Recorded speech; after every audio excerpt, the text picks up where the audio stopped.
जो वस्तु के अंदर जीवन नहीं है, ఏ వస్తువులో జీవం లేదు, उनके अंदर परमेश्वर वास नहीं करता। వారి లోపల దేవుడు నివసించాడు। सब कुछ परमेश्वर का सृष्टि है, సమస్తము దేవుని సృష్టి అయి ఉన్నది, लेकिन सब कुछ परमेश्वर नहीं है। సమస్తము దేవుడు కాదు। पत्थर परमेश्वर का सृष्टि है, రాయి దేవుని యొక్క సృష్టి, लेकिन पत्थर परमेश्वर नहीं। కానీ రాయి దేవుడు కాదు। लकड़ी परमेश्वर का सृष्टि है, ఇప్పుడు కట్టెలు దేవుని యొక్క సృష్టి, लेकिन लकड़ी परमेश्वर नहीं। కర్రలు దేవుడు కాదు। पृथ्वी आसमान परमेश्वर का सृष्टि है, భూమి ఆకాశములు దేవుని సృష్టి, लेकिन पृथ्वी आसमान परमेश्वर नहीं। భూమి ఆకాశము దేవుడు కాదు।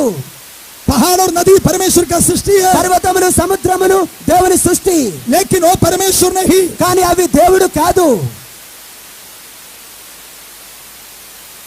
कोई मरे हुए चीज के अंदर परमेश्वर निवास नहीं करता।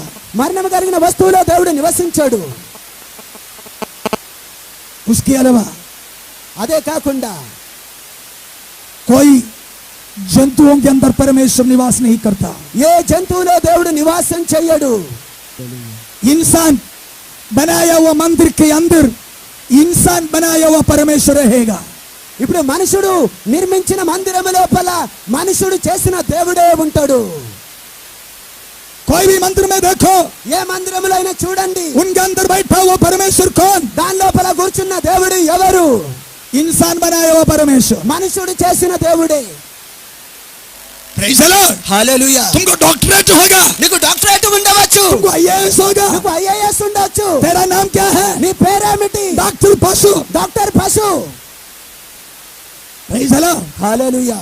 इसलिए ఇందుకోసమే तू IAS लेने के बाद, నువ్వు ఐఏఎస్ తీసుకున్న తర్వాత, PhD लेने के बाद పిహెచ్డి తీసుకున్న తర్వాత पत्थर के सामने जाके రాయి దగ్గరికి వెళ్ళి है मेरा बाप बोलता, ఈయన నా తండ్రి అని చెప్తావు। पढ़ाई कम है क्या? చదువు తక్కువ ఉందా? पढ़ाई कम है क्या? చదువు తక్కువ ఉందా? तुमको सितारा मालूम, నీకు నక్షత్రములు తెలుసు, पृथ्वी मालूम, భూమి తెలుసు, समुद्र मालूम, సముద్రం తెలుసు, पेड़ मालूम, ఇప్పుడు వృక్షములు తెలుసు, छोटे छोटे बात मालूम, చిన్న చిన్న విషయాలు తెలుసు, कंप्यूटर मालूम। కంప్యూటర్ తెలుసు। तुमको पैदा किया हुआ बाप कौन है मालूम नहीं क्या? నీకు జన్మనిచ్చిన తండ్రి ఎవరో తెలుసా? पत्थर तुम्हारा बाप है क्या?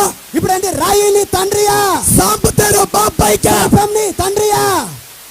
जंतु तेरा बाप है क्या? జంతువు నీ తండ్రియా? मतलब तू पशु है। నువ్వు పశువువే। पशु बोलेगा तो पशु को भी शर्म लगेगा। పశువుని పశువు అంటే సిగ్గు అనిపిస్తుంది।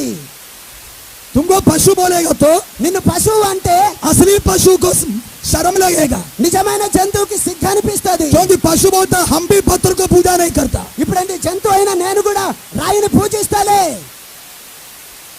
Praise the Lord. హల్లెలూయా। पहाड़ में सच्चाई नहीं, పర్వతంలో సత్యం లేదు, यरूशलेम में आत्मा नहीं। యెరూషలేములో ఆత్మ లేదు। पहाड़ में झूठे परमेश्वर, ఇప్పుడు పర్వతముల అబద్ధ దేవుడు। यरूशलेम में क्या बोलते हैं? యెరూషలేములో ఏం చెప్తున్నది? नहीं नहीं, हमारे पास सच्चे परमेश्वर है, మా యెరూషలేములో వారు ఏమంటారు? మా దగ్గర సత్య దేవుడు ఉన్నాడు, हमारे पास व्यवस्था है, మా దగ్గర ధర్మశాస్త్రం ఉన్నది, लेकिन आत्मा नहीं। కానీ ఆత్మ లేదు।